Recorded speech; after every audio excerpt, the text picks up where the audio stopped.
A 90-year-old woman in Leelanau County sent more than $11,000 through checks and money orders in what ended up being a scam.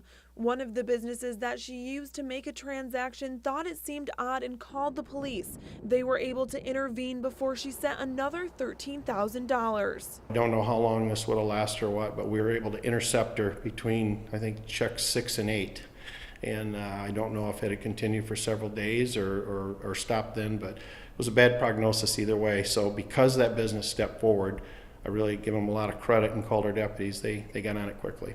The sheriff said she was aware of scams but thought it was a legitimate business deal. But officials warn it's never a good sign if they ask for personal information over the phone. When somebody calls on the phone, asking them to purchase something, to give a bank account number or a credit card number over the phone, those are things you should be wary of. You should not feel the urgency to have to give that information right away. But since the scammers got a response from her, they passed her number along to other crooks. She was getting multiple calls from this person who was doing the scam. They have multiple people that they can connect you with on the phone. This individual, this male, had called her many times, including several times while the deputy was interviewing her.